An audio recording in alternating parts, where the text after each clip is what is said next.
मित्रों, आपकी बात आपके साथ राकेश मोहन त्यागी यूट्यूब चैनल के 61वें अंक में आप सभी का हार्दिक स्वागत है। आज की बात मैं आप सबके समक्ष इस देश के महान कवि, समाज सुधारक रहीम दास जी के एक छंद से करना चाहूँगा।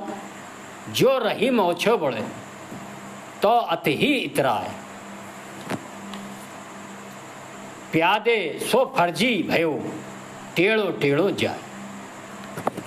रहीम दास जी कहते हैं, इसका भावार्थ, छोटा आदमी जब बड़ा बन जाता है तो वह बहुत घमंड करने लगता है।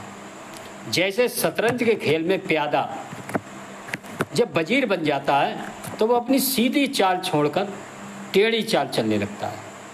मित्रों, आप सबने भी महसूस किया होगा कि इस लोकसभा चुनाव के बाद कुछ छोटी क्षुद्र मानसिकता के राजनीतिज्ञों व उनके दलों को कुछ सफलता मिलने के कारण उनके झूठ फैलाए छल प्रपंच, खटाखट 8,500 आएंगे खाते में, संविधान बदल जाएगा, आरक्षण नहीं मिलेगा, तरह तरह की बातें करके आशा से अधिक सफलता उनको मिल गई।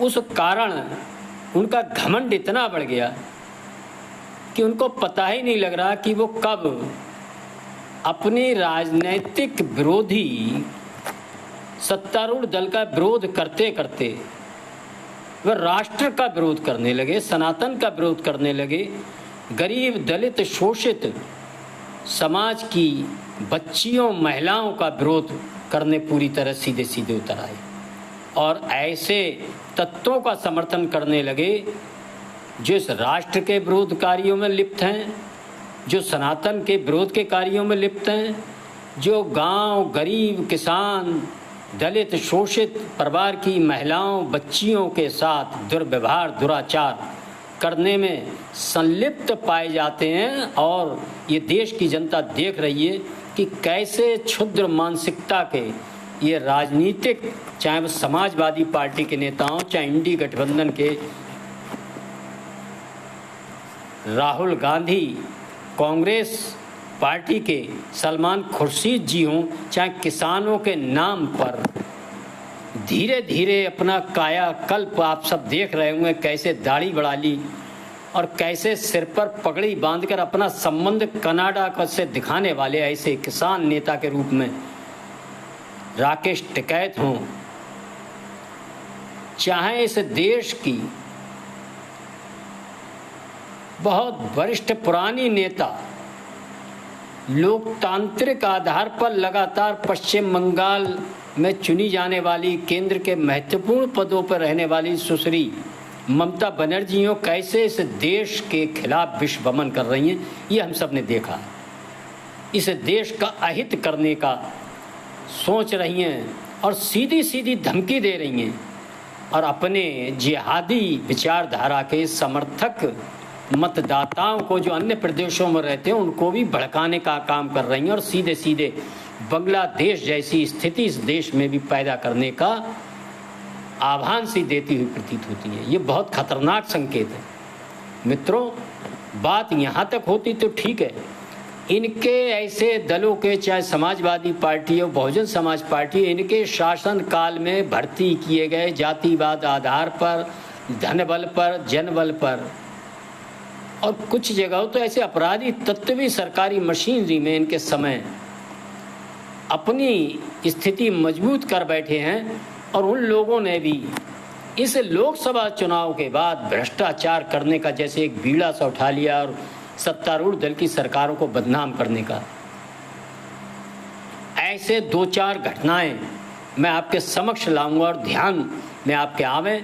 यदि उनकी पूरी सूची लेकर मैं बैठूंगा तो 1-2 दिन भी उस सूची को पढ़ने में कम होंगे, लेकिन आपके ध्यान में आएगी कि किस प्रकार इस लोकसभा चुनाव के बाद ऐसे राजनीतिक दल जो माई गठबंधन के नाम पर तहत अपनी राजनीति चलाते हैं, और इस माई गठबंधन उनका महत्वपूर्ण अंग जिसको वो मुस्लिम कहते हैं, एम बाई गठबंधन यादव, और इसमें भी आम मुस्लिम व आम यादव नहीं, केवल अपराधी तत्व जो जिनकी मानसिकता में अपराध कूट कूट कर भरा हुआ, ऐसे राष्ट्र विरोधी तत्व, संविधान विरोधी तत्व, गरीब दलित शोषित सनातन विरोधी तत्व किस प्रकार एक गठबंधन बनाकर अपने राजनीतिक आकाओं का इशारा पाकर एक तरह से लोकसभा चुनाव के बाद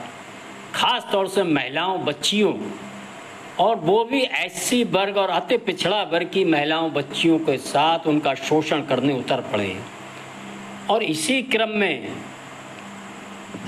इनके राजनीतिक आका अपने प्रदेश स्तर के राष्ट्रीय कार्यालय में इनके राष्ट्रीय अध्यक्ष ऐसे तत्वों का खुलकर समर्थन करने का काम किस दुस्साहसपूर्ण ढंग से कर रहे हैं। ये हमने लखनऊ कांड के अंदर जो बारिश में कैसे एक सीसीटीवी कैमरे में पूरी घटना कैद हुई थी कि एक नवयुवक और एक महिला जो उस पानी में निकल रहे थे और किस प्रकार से कुछ विकृत मानसिकता के लोग छेड़छाड़ करने का दुस्साहस कर रहे थे। मैं उस घटना में न जाते हुए केवल आपका ध्यान एक और दिलाना चाहता हूँ।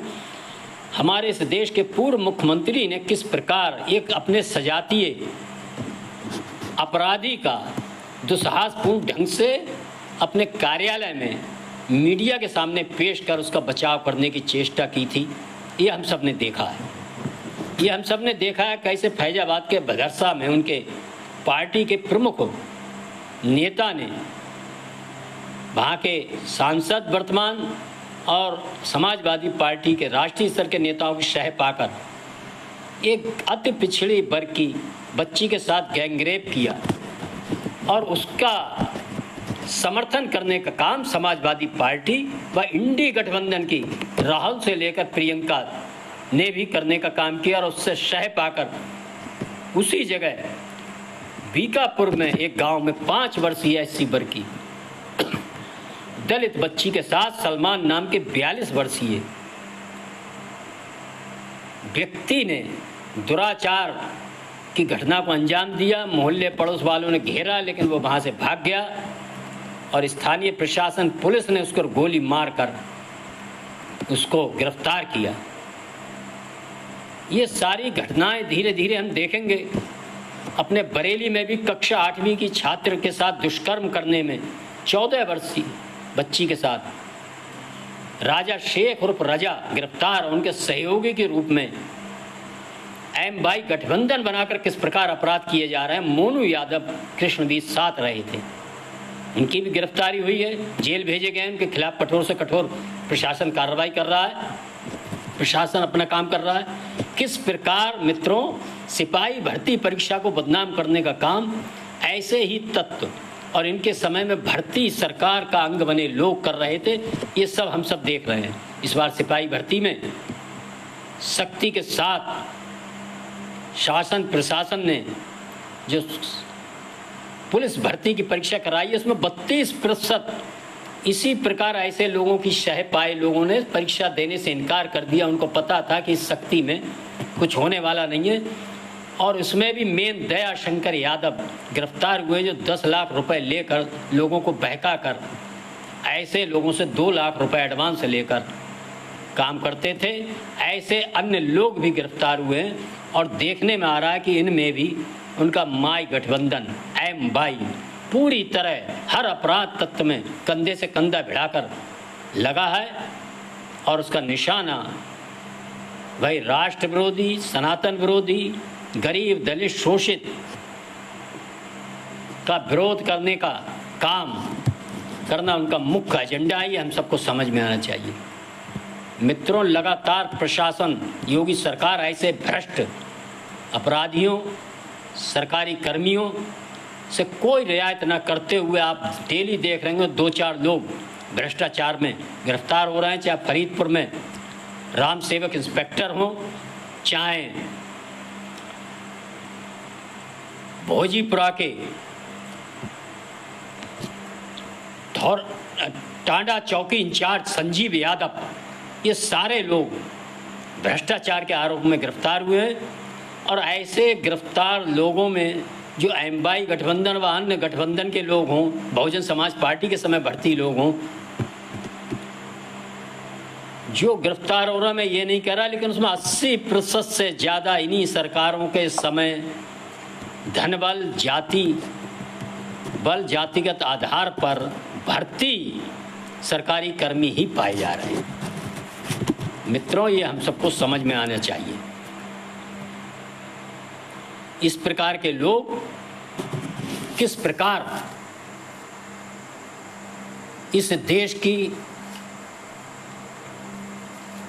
राष्ट्र समर्थक, राष्ट्र हित को समर्पित सरकारों को, सनातन हित को समर्पित सरकारों को, गरीब हित समर्पित, युवा हित, किसान हित, महिला हित को समर्पित सरकारों को बदनाम करने का लंबे समय से काम कर रहे थे। आप उनकी कलई जो धीरे धीरे खुलना शुरू हुई है और उनका भांडा जो फूट रहा है, और किस प्रकार ममता बनर्जी, राहुल गांधी, प्रियंका गांधी से लेकर उत्तर प्रदेश हो, बिहार हो, इंडी गठबंधन के नेता इनके समर्थन में आ रहे हैं, उससे पता लगता है।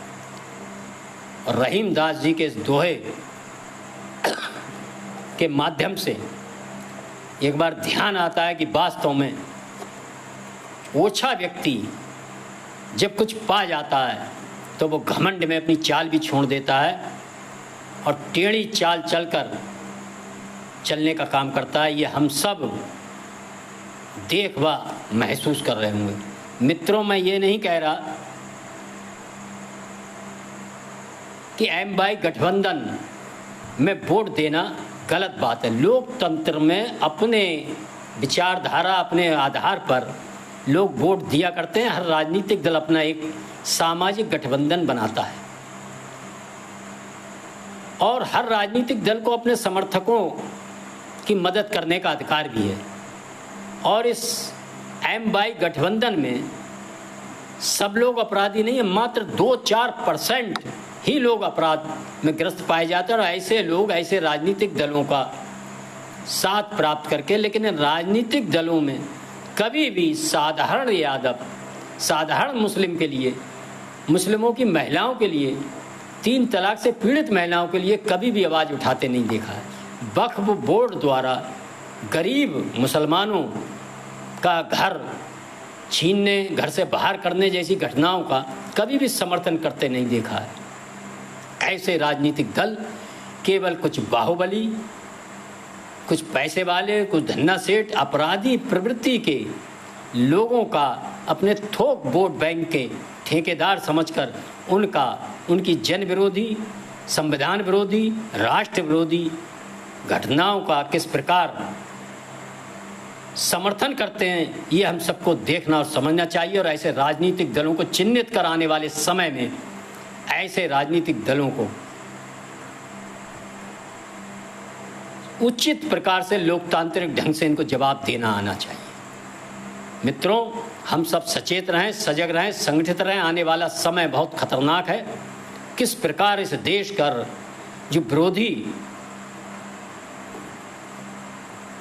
राजनीतिक नेतृत्व है और उसके समर्थक हैं, किस प्रकार इस देश के प्रति, राष्ट्र के प्रति एक राजनीति की लड़ाई लड़ते लड़ते इस राष्ट्र के विरोध में खड़े होते जा रहे हैं, ये हम सबको देखना व समझना, महसूस करना चाहिए। मेरा अनुरोध है कि यदि ये आज का अंक आपको, आपकी बात आपके साथ राकेश मोहन त्यागी यूट्यूब चैनल पर प्रसारित अंक पूरा सुनकर पसंद आए, लाइक करें, ज़्यादा से ज़्यादा शेयर करें और अपने इस यूट्यूब चैनल को सब्सक्राइब भी करेंगे। आगे भी इस प्रकार की घटनाओं के संबंध में मैं आप सबके ध्यान में आपको सचेत करने के लिए इस तरह की जानकारी देने का प्रयास करूंगा। धन्यवाद। जय श्री राम, जय श्री वाल्मीकि भगवान, भारत माता की जय।